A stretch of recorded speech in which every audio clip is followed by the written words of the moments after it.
Hey guys, welcome to UNRAVEL, IEDC's fourth session of SIG. So SIG is basically a special interest group. So here we aim at improving our knowledge in the business and technical aspects of startup companies that have become huge successes. So hope this session becomes useful to you.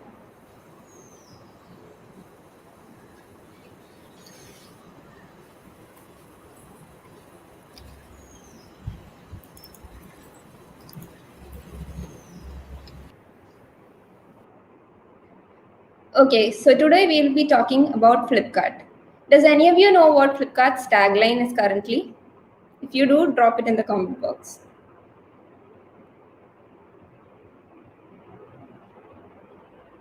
Anybody?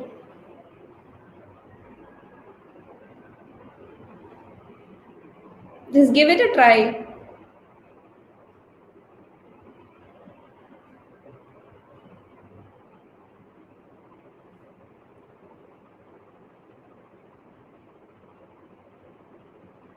Okay, so since no one is telling, I'll just tell it. It is Abhar Vish Hogi Puri. Yeah, so Flipkart was founded by Sachin Bansal and Binny Bansal. They are both software engineers who were former employees of of Amazon and are the alumni of IIT Delhi.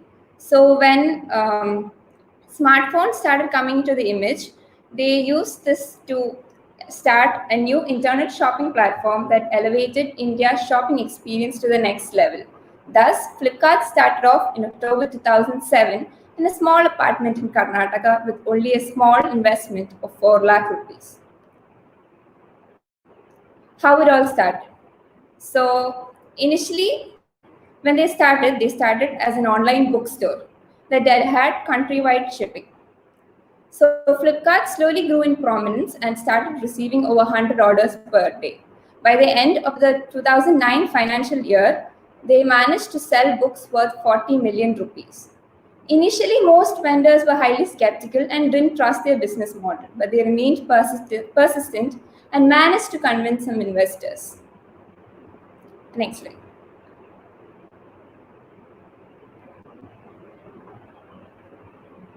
Through the years. So as I had mentioned before, 2007 is the year Flipkart started off as an online bookstore. In 2010, they launched the company's own product delivery service called e-cart. This was a huge success and brought a major change to Flipkart. In 2012, as the company grew, they launched the mobile application using which customers could purchase the products at their fingertips. They also launched an online music store, but they had to shut it down because it was unsuccessful due to competitions from free streaming sites. In 2013, they launched new policies like shipping guarantee and pay zippy. So shipping guarantee is basically that the company promises to ship the product within the next day of purchase. PayZippy is actually a method that makes payment easier for both customers and also the merchants. So in 2014, they acquired Myntra. So as you all know, Myntra is an online fashion retail store and was acquired at a pretty high value of 2,000 crores. They also launched the Big Billion Day sales this year, and most of us are very familiar with Big Billion Day sales. So in 2016, they broke quite a few records and turned out to be the first Indian app to cross 50 million users. They also acquired the fashion and e-commerce site Jabong and the online payment app PhonePe. In 2017, they redefined roles by stating Kalyan Krishnamurthy as a new CEO and Binny Bansal took on the reins as Flipkart's group CEO. In 2018, the international marketing chain group Walmart acquired a total of 77 controlling stake at a value of $16 billion. Currently, it has risen to 82.1%. They launched new initiatives like Travel, Furniture, and Too Good. So Travel is powered by Make My Trip, so it helps the customers to book domestic flights. And Furniture, it is a durability certification for the furniture. And Too Good is an independent marketplace featuring refurbished smartphones, laptops, and accessories. In 2019, Flipkart used artificial intelligence and introduced automated guided vehicles in the Bangalore center, using which packages were delivered in a faster way. They also launched the Hindi interface to bring in the next 200 million customers online. In 2020, Flipkart launched the Startup Accelerator program. It was called Flipkart Leap. So this was done to build innovative disruptions in technology and consumer internet space. In 2021, it aimed at improving the overall customer experience by introducing both voice searches in Hindi and English. They also launched a QR code-based payment delivery facility due to the COVID circumstances. And they also achieved the milestone of eliminating 100% single-use plastic packaging through its own supply chain. So the Big Billion Days. So everyone is familiar with this. So it is the company's annual mega sale where they offer deals and discounts for most products. They provide up to 80% off, and also for TV and big appliances, they provide high and interesting exchange offers and no-cost EMIs. They have also provided discounts by tying up with State Bank of India by offering instant 10% discount to the card banks, credit and debit card users. The Paytm users were also assured cashback during Flipkart's Big Billion Days. So Flipkart's Big Billion Day sale, they use a pricing strategy called predator pricing. And it is the pricing of goods at very low levels. But due to the extremely low levels, other retail companies could not afford doing this. And thus, the other retailers were affected badly. The next slide. So, PhonePe acquisition. As you all know, PhonePe is one of the largest mobile payment apps. It is a UPI-based app that provides a cashless, secure, and hassle-free digital payment experience. Flipkart was acquired by PhonePe. Flipkart acquired PhonePe in 2016. So, under the acquisition terms, Flipkart told PhonePe to move into their offices, but they could function as an independent business unit. So, PhonePe initially spinned off to increase the value of their current shareholder and also opened share for outside investors by releasing it to the Flipkart. So it has currently received $700 million from Walmart and other existing investors, and have also received $21 million from Flipkart in December 2020. And thus, they plan on going public in 2023. Next. So even though Flipkart has been a huge success, they have faced a lawsuit.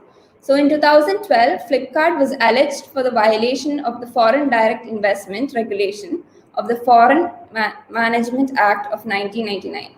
So according to the Foreign Management Act of 1999, it aims to facilitate external trading and payment and was designed mainly to promote the development and maintenance of the Indian foreign exchange market in an orderly manner. So according to the norms, a marketplace should not hold any inventory acquired through foreign investment, but Flipkart continued to sell these goods through their online website. And thus, in 2014, Flipkart was found to be in violation of the act and was fined 10,000 crores of rupees. So Khushi will be continuing and talking to you about the business model. Hi guys. So today, right now, we'll be discussing the Flipkart's business model. So as we all know, Flipkart acts like a marketplace where vendors sell their products and us all consumers buy them. So it assists in the making sales, and this is basically what is Flipkart's business to consumer model. So now you all must be wondering, since Flipkart is acting like a marketplace, how does Flipkart make profits, or from where does Flipkart gain its revenues? So any idea about that? Why don't you guys put it in the chat box?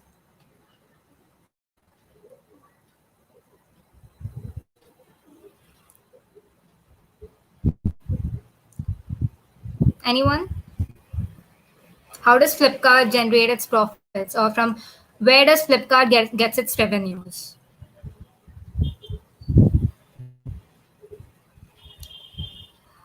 Okay, well, so Flipkart, Aditya, can you turn the slide?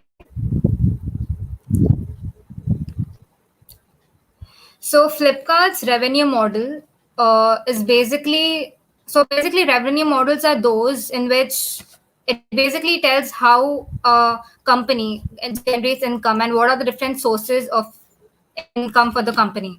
So Flipkart again uses transaction-based B2C model, and B2C is business to consumer model. So Flipkart gets its income or its revenue through commissions, convenience fees, logistic charges, and advertisement charges. Like you all know, right? Like when you open the Flipkart website, we always see huge advertisements right on the screen, like as the headers. So this is so different companies when they wanna advertise their products, they pay Flipkart to put up their advertisements, and Flipkart gains money from there. Plus, also whenever vendors sell products on their on Flipkart, it's like whenever buyers buy a product, a small commission is deducted from the product, and the rest of Flipkart keeps that money, and rest of the money is given to the sellers. So that's how it's done. Next slide, please. More okay, so the commission structure. So Flipkart makes a small percentage cut whenever someone sells a product to a customer, and these commissions are deducted from the original transaction values. So it's always basically like 15% or 10 to 15% based on the order placed by the customer, plus other charges like other charges after applying discounts are also taken from it. Other than that, Flipkart has its own shipping service, which is called e-card, and they make all the deliveries of goods to the customer at 50 rupees for items that are less than half a kg weight. Plus, moreover, Flipkart also has its shopping fees, which is like through the Flipkart Assured program. So people avail like free deliveries, and then for orders more than 500, and the money saved through that would prompt them to come back to Flipkart to spend money over there. Next slide, please. So basically, how Flipkart works is that vendors sell their range of products on Flipkart, and then they are informed of the order whenever a buyer buys any product, and then the order is shipped to the customer. So whenever Flipkart whenever the order is placed and the product is delivered to the customer, Flipkart deducts a commission from there, and it removes all the charges it acquired in the whole process, and then pays the rest of the amount to the seller or the vendor.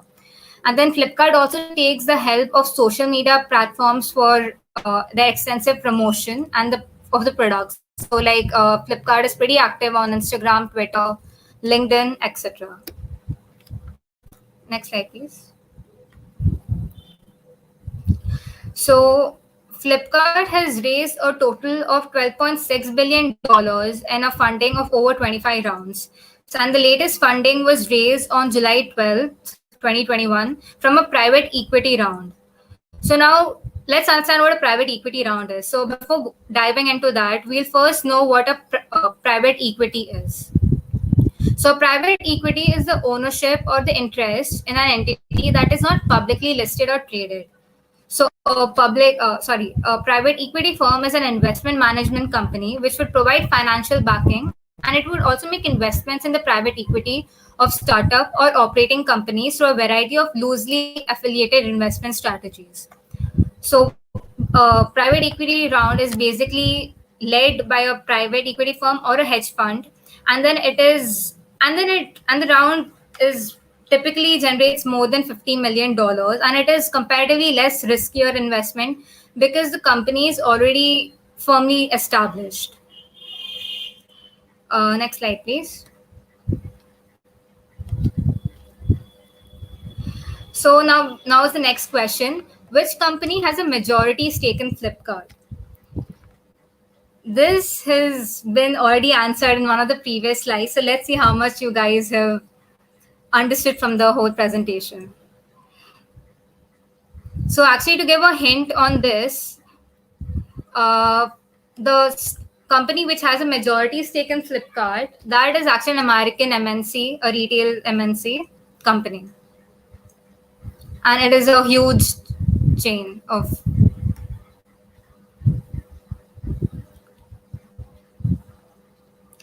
Yeah, exactly. The answer is right. The answer is Walmart. Next slide, please. So, so in 2018, Walmart acquired more than 80% of Flipkart's shares, and they invested around $16 billion for it. And this kind of is special because till date, it is the world's largest ever e-commerce acquisition. So hence, this is kind of pretty famous and well known. Next slide, please. So now value propositions. So value propositions are basically, it's the reason you could say why consumers go to Flipkart and not other e-commerce companies, and what Flipkart has to offer, like how Flipkart can add value to the company and the buyers. So what Flipkart provides is exclusive product launches. So we all know Flipkart has product launches in different areas like electronics, TVs and kitchen appliances, and all those other markets. Plus, next is unique features. So Flipkart provides 24/7 customer service. It advertises on Flipkart. Flipkart, you can sell on Flipkart as a seller, and there's Flipkart Assured, which assures that you will get a high quality product at a lower price. And next is convenience. So now we would ask, why, if there are other e-commerce platforms like Flipkart, why do we go to Flipkart? So the answer for that is that Flipkart offers offers product in a good quality and a comparatively lower price compared to their competitors, which is Amazon and Snapdeal. So that is how Flipkart kind of rose. And next is wide selection. Since everything is online now, there are many sellers who uh, sell their products on Flipkart, and this has become a huge marketplace where, as we all know, we all buy TVs, fridges, washing machines, books, etc. from Flipkart. So there's a wide selection from which we can choose, and there's a lot of different customer reviews through which would help us to get a right choice of a product. Next is cheap products and high quality. So as mentioned earlier, Flipkart provides cheaper products of high quality compared with the rest of their e-commerce competitors. Next slide, please. So now key partners. So key partners are relations that a company has with other entities that help the business models to work. So in association with the branding phase, Flipkart was built with the assistance of its primary key partners. Each associated member had relevant experience and knowledge in their respective professional field and took part to make company business models and other endeavors to motion.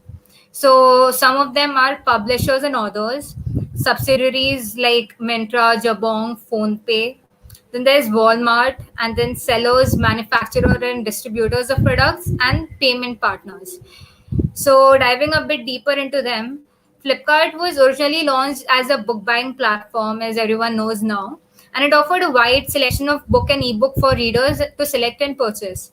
The company soon flourished and it expanded its line of products, converting the business model to a wider range of spectrum.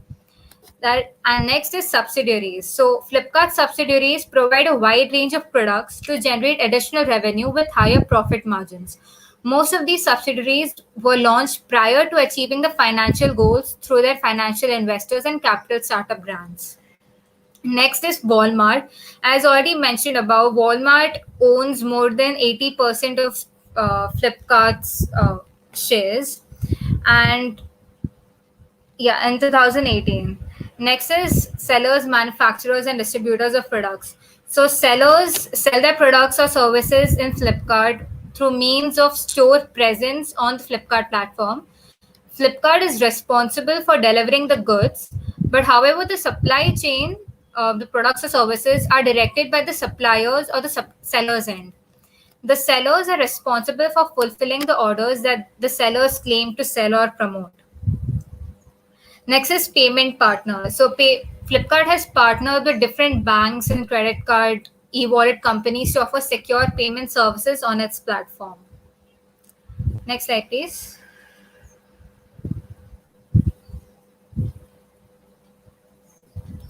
So next is the cost structure. So there are many different kinds of costs associated with running a business. So basically, you could say a cost to maintain their website, cost the delivery cost for managing their warehouses, for advertising, for business promotions, etc. So diving deeper, first one is technology and infrastructure support cost, which is basically maintaining their websites and their uh, infrastructures. Next is warehouse management and delivery cost. Then is advertising and business promotional expenses. Next is workforce maintenance cost, which is basically paying the employees. So employee cost monthly is like average salary per employee is approximately $981, which is like 70,000 Indian rupees, and then annually, which would be around $30 million for like 30,000 employees. That's like an average salary for them. Next slide, please.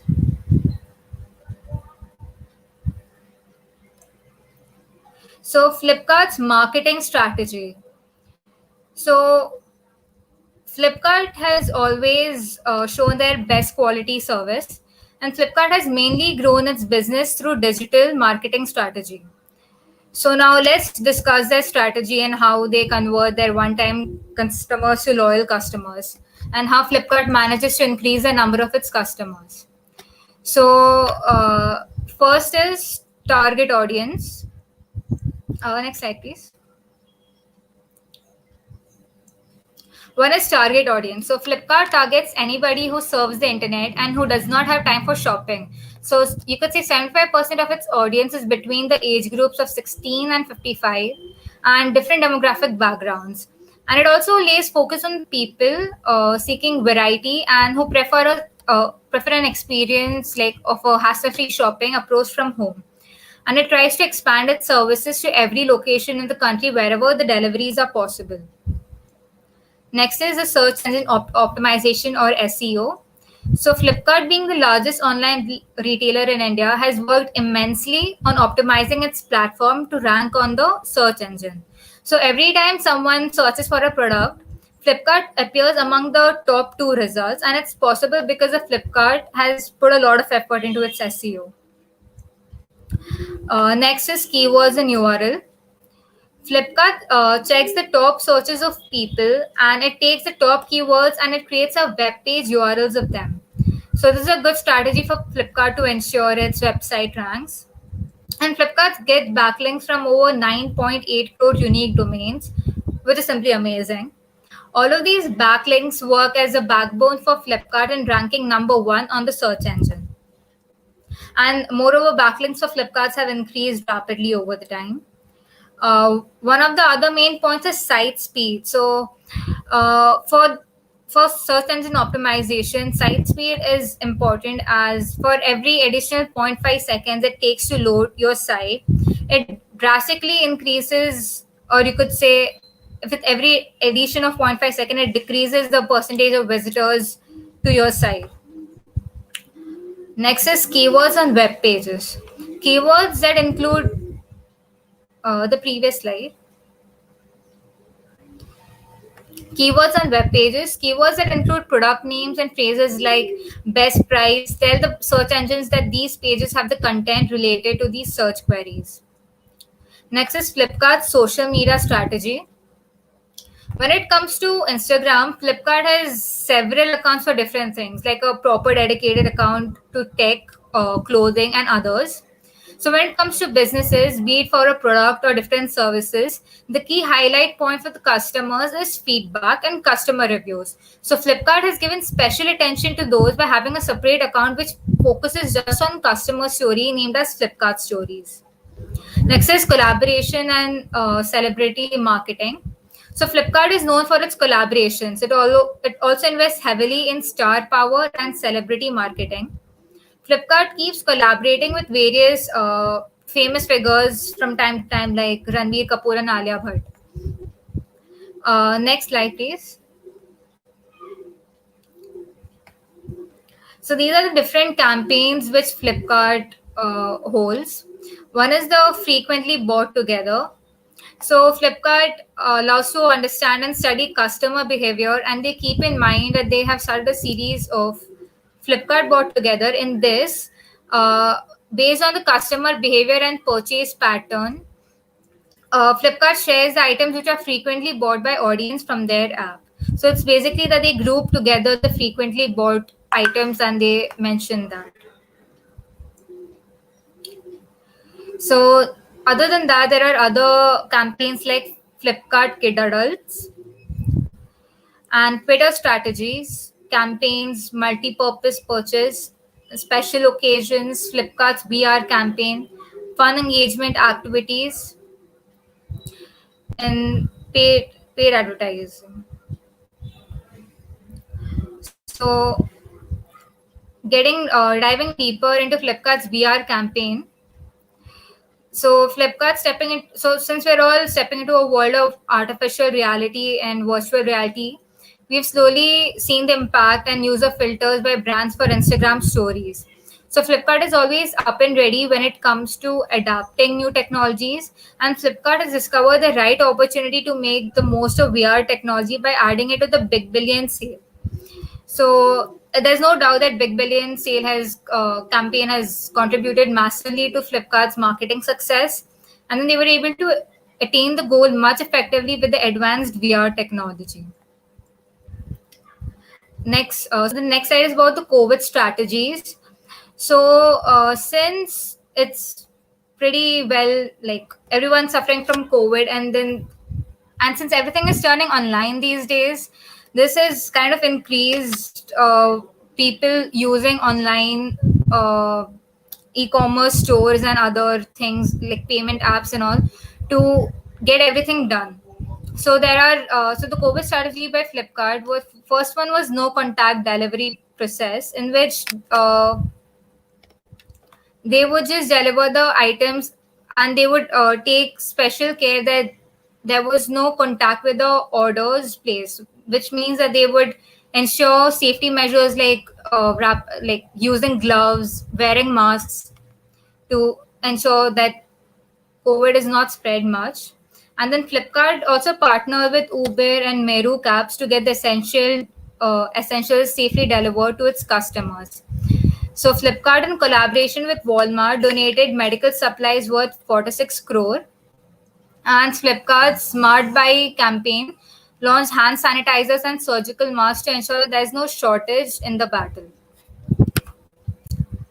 So now I'll hand over to Adithya for talking about the technical aspects of Flipkart. Thank you, Khushi. So now we'll be talking about the technical aspects of Flipkart and how Flipkart came to scale to about 10 million, 20 million users, and what are the technology stacks and what are technologies that they have used. So I am not going to dive deep into the technology stack, but I will try to give you a general understanding of what all technologies that they have used and why they have used these technologies. And maybe after this session, you can try some of those technologies in your projects as well. So the basic tech stack that they used initially while they were launching was PHP, and they had their good reasons for it. It was performant during that time. But now as technology emerges, PHP is not enough for the scale that they're operating on. And they are moving into more newer technologies, newer open source technologies like React Native and React Native Web. So why React Native and React Native Web we'll come to later, but let's just understand the basic structure of Flipkart. So currently they use Java, Scala, and Python as their base core languages. So big companies don't generally use a single language. They use a collection of languages for different purposes. For example, Java is really performatic, and it's really robust. So for applications such as payments, banking, etc., especially PhonePe, the entire backend of PhonePe is built on Java because it's really secure. Python is used for data management, data science applications like machine learning, processing data, etc. And they mainly use MySQL for their data store. And the reason is because most of the data in their databases are relational data. So there are two sets of databases, actually, relational and non-relational. So relational data is far easier to manage because if you search for something like shoes, right, and just a single statement is enough to get you the entire list of shoes matching your description. So that is why they use relational databases like MySQL. And I don't think many of you know this, but Hadoop and Kafka are actually made by a company called Apache. So these are basically data management softwares that big companies use for, like, since Flipkart especially has not even gigabytes or megabytes, they have petabytes and petabytes of data that is coming in. So for them to manage that huge amount of data, they need an industrial level software, right? So Hadoop and Kafka does that job. So you may have this question: what is Hadoop, right? It looks like a cute elephant. The logo is pretty cute, but the cuteness ends there. It's pretty complex on the. If I go in depth about it, it's really complex. So I'll just give you a high level overview of what Hadoop and Kafka is.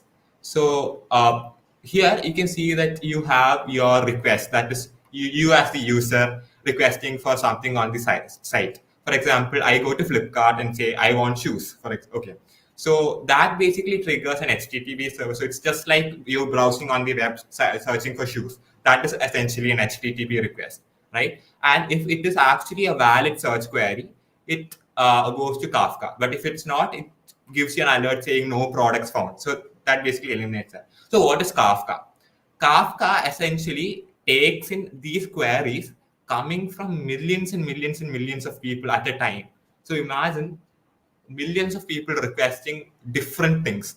The computer will go haywire, right? So what Kafka basically does is Kafka basically converts this into a stream and basically provides you with the data queue.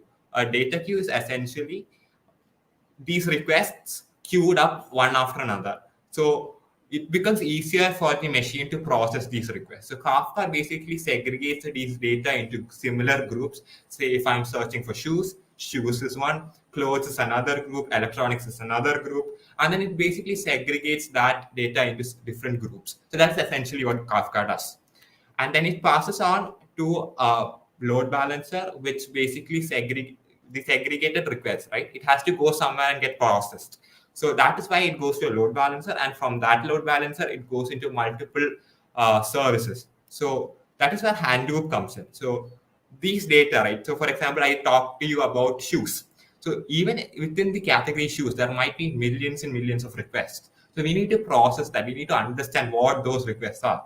So that is what Hadoop does for us. Hadoop processes the petabytes of data that is coming in from these requests, and it gives you an array of, it's not exactly an array, but let's assume that it's like a collection of many computers working together in a network. It's a basic distributed system. So what it does is basically Hadoop gets these requests, assigns each computer to process that request. So it's basically a data management tool that they are using at a high scale. So that is the high level overview of Hadoop. But if you want to go deep into what Hadoop is, you can do a simple Google search. Flipkart has an excellent blog about why they use it and how they use it. Right. Coming to the robotics section. So this is the main highlight of Flipkart. Actually, there are like no other companies which does this in India. So Flipkart actually has a robotic automated facility which requires very less amount of human to do the segregation and sorting. So as you can see, the robots collect the item and sort it according to the pin code on their own. So the human, after sorting, the human just needs to pick it up and place it in the truck, right? So all the sorting, segregation, everything is done by robots. How cool is that? An Indian company innovating with robots. So, and this is the only company that does it in India. So they have an amazing swarm robotics technology, which each of these robots know what the other robot is doing. So like when a robot moves to, say, a column A1, the other robot gets an idea. Okay, this robot is in A1. I need to go to A2. So it's all managed by a swarm cluster. So essentially what a swarm cluster is, many robots communicating to each other and knowing where exactly they are. right? So this is an amazing innovation done by Flipkart, and we should really be proud of that. Okay, so now coming to the part where the users see. So these two things the users don't see. You guys would never see when you're using the Flipkart app. But now the other important factor, users are really important, right? How we experience the app is really important. Accessibility is really important because most of the people in India don't even have a smartphone. And about 50% of the people who have a smartphone have a low-end smartphone, right? So how will actually they use Flipkart? That is the next question that they asked. So in order for Flipkart to reach the masses, especially the Indian demographic, they chose to go with a progressive web app. Right. So you may ask, what is a progressive web app? So a progressive web app is nothing but a website which runs on a particular device. That's it. So it essentially is a website which runs in the form of an app. So it will be installed as an app on your phone, but when you open it, what actually it loads is actually a website in a browser. That's it. So if Flipkart app takes around 50, 60 MB to download, the PWA Flipkart Lite will take around just 5, 8, or 10 MB. So that increases their reach by exponentially. So it's responsive, faster, progressive, and basically anyone with a 2G connection can use it. And they don't even need a high-end phone to use it. They could use it with like a sub 3K, 4K phone. So that is why they have chosen to go with the progressive web app option as well. Now, coming to the main app, right? How do they make the main app? So, as I said in the start, Flipkart chose React Native as their base. And why they chose React Native is because React Native provides a cross-platform development support. So, back when Flipkart was developing their app, they didn't have any other option for cross-platform support, and they chose to go with React Native. So what is React Native? React Native is essentially, how do I call it? It's essentially a minified version of, or an abstracted version of Android or Kotlin, you can say. So React Native basically converts your JavaScript code into code that Android understands. So that, and it is cross-platform. So if you develop a React Native app, you can use it on an Android device. You can use the same app with minimal configuration on an iOS device as well. So they just need to develop one app, maintain a single repository for Android and iOS, which saves them huge amount of money. So that's why they went with React Native. And also the another main feature is that it supports over-the-air updates. So I guess you might have seen this, like suddenly one day without even updating your app, the entire UI of Flipkart changes. Or like they introduced the Flipkart Plus feature, right? So I don't think most of you have updated your app, but you can see the Flipkart Plus feature banner pop up on the top. How do they do that without even updating your app? That's through over-the-air updates. So that is something that is really important that Flipkart did. And also they have a microservice architecture. So if people who attended the Uber SIG that we conducted, the first SIG that we conducted, would be familiar with microservice architecture. This is something that's used by almost every unicorn company right now. So what is microservice architecture? So basically, instead of writing a single server and having a single server handling all of your backend process, you split your server into different parts. Let's say, what does Flipkart have? Flipkart needs to list its product. Flipkart needs to process payments. Flipkart needs to process logistics. So these are the basic three things that we have in Flipkart, right? So what do? They segregate the products as one server or a one service, what you call. It's essentially a server which runs multiple processes.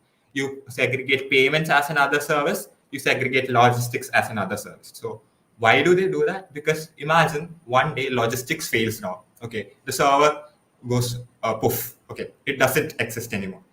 So they still can operate because they still can take orders, they still can take payments, right? Only the logistics sector is down, which they need to fix. So it doesn't disrupt their service. It continuously ensures that the supply and demand are met. So, and it has high consistency as well. Also, it increases performance because more the number of services you have. Let's say that some people browse a lot of products, right? You may also like keep on scrolling through Flipkart, seeing multiple products. It's called window shopping in an offline world, but since it's online. I don't know what to call it, but yeah. So when you do window shopping, you just scroll through products, right? But you don't really buy them. So that puts a lot of load on the front end servers, but it doesn't put a lot of load on the back end servers. So people who are actually ordering stuff will be able to order much more smoothly without being interrupted. So that is the main importance of having a microservice architecture. And I would suggest you look into this deeply, because this is something that is really, really, it's just an emerging architecture that most companies are using. So when you go into a huge company, you will definitely be using this, and it's good to always know what it is. Also, have you like seen when Flipkart recommends you stuff? You start typing something and then they recommend you. So if I type blue hoodie, they would be like, okay, blue hoodie, denim hoodie, separate things that they recommend, right? How do they do that, right? So I'll actually show you. So this is a basic example that I can give you. So when you type mobiles, right, what does mobiles relate to? What mobiles can be OnePlus mobiles, it can be Me mobiles, right? How do they predict this? So Flipkart actually has a huge data set. So every time you type something, right, it doesn't get like deleted. It actually gets stored in their Flipkart's data store, where Flipkart runs analysis algorithms on it multiple times to predict what you will be typing next. So this improves the customer experience. And what happens when you have a good customer experience? You feel like buying more things. And what happens when you buy more things? Flipkart earns more money, right? So that is why they have a robust data store. So you could also say that Flipkart is one of India's most most analyzed, the biggest data analysis company, you could say, because they have a huge database of things. And when you search for something on Google, say for example, I search for watches on Google, and then you open up Instagram, and then they keep showing you ads for watches on Flipkart, right? How do they know that? They use huge data sets to perform machine learning on it, and using that learning model, they predict what you would want to buy next, so that they could show your ads on the same stuff, and the chances of you clicking on those ads are much likelier. So how do they store all these data? It's like petabytes, and not in terabytes, like petabytes of data. You couldn't even imagine a petabyte. Say if you were in 2000s, you would have a floppy disk which is like literally 5 MB. Now we have like servers which can store petabytes in the same space. So how do they store that, right? So I said earlier about Hadoop and Kafka. So these are two important tools that is essential to Flipkart. So as you can see, this is a normal user which asks or searches on Flipkart, asking them for a product or something maybe. Okay, so if it is a non-personalized suggestion, as in if Flipkart doesn't already know this about what it is, right, then it caches the suggestion. So that what caching is basically it stores it on the app, so that next time you search it, the results are already loaded. So it caches it. But if it is something that Flipkart understands, if it's something that's already in the data store, what do? So they first check their data store and get all the data that is associated with that keyword. For example, if I do t-shirts, for example, they go to their data store, which is Hadoop, which is managed by Hadoop. Or Hadoop, you can imagine it like as an application like Microsoft spreadsheet, for example, but more very, very, very complicated version of spreadsheet. It stores all the data that's associated with that keyword t-shirts, and then it returns that to Solar. So Solar is essentially a NoSQL database, right? So I did tell you that initially Flipkart uses a SQL database, or it's a relational database that is for actually storing all this stuff, right? But what is this data? This is basically you're performing a search on this data. So Solar is a NoSQL database, which essentially means that there are no columns, there are no rows. Data is stored in a document format where there are no specific types to a data. So if you have learned about at least basics about databases, you would know that they are stored in rows and columns, right? But in now NoSQL databases, they are not stored in rows and columns. Essentially, they will be like heaps of data here and there.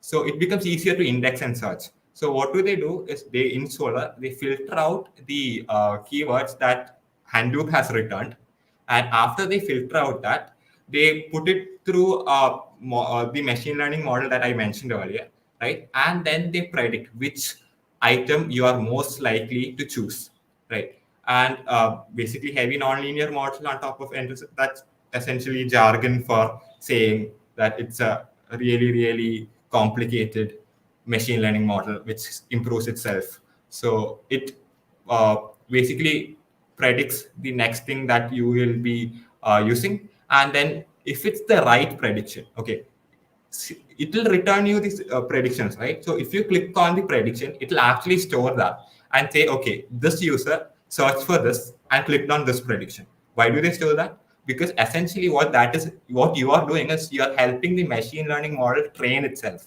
So you're helping Flipkart recognize you better. So every time you click on the suggestion, right, on the suggestion that Flipkart offers, it essentially helps build a better model for Flipkart. It essentially helps improve customer service. So that is the main focus they have right now, is to improve customer service. They have attained scale. They have millions of users. They don't want to focus right now. But what they're focusing on is how do they improve the customer service they have with their existing customers. So that is essentially what is mentioned in these 4 points. And weaving data center network fabric is essentially what I explained earlier about how the request interface with data and how Flipkart predicts your next buying choice. So I guess that's it from my side. And I would like to thank you guys for attending the session. And if you have any questions, do let us know in the comments in the live chat. We'll be happy to answer them.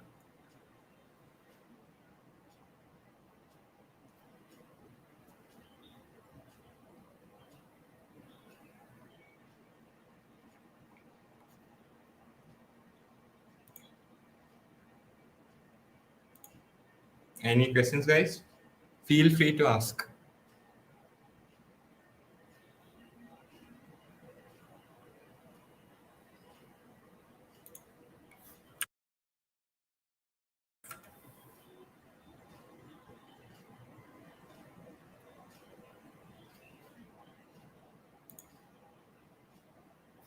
Okay, also there's a feedback form that is put up in the live chats. So I request everyone to please fill that so that we can improve our next sessions, and we can also know which company you guys want us to take next.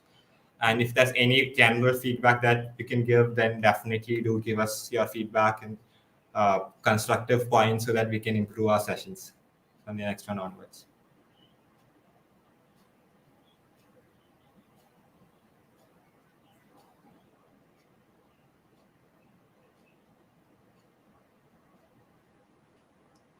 Great. So if you guys have any other questions, please do let us know. We'll wait for 2 more minutes and then we'll wind the session up.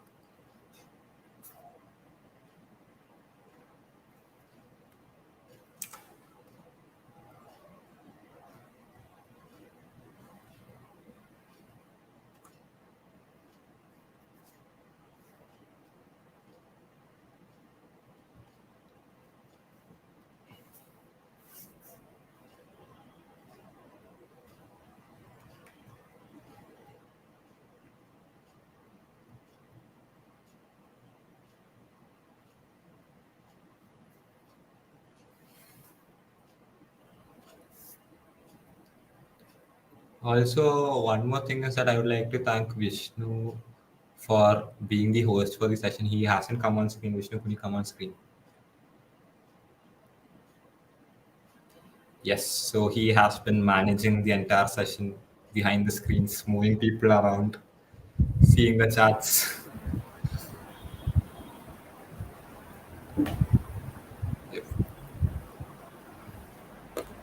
Right, so I guess there is no other question. So if you have any questions, feel free to DM any of us, or you can ask them in the feedback form. We'll get back to you as soon as possible.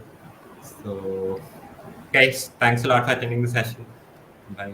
Thank you so much, guys. Bye, guys. Bye. You guys, bye guys.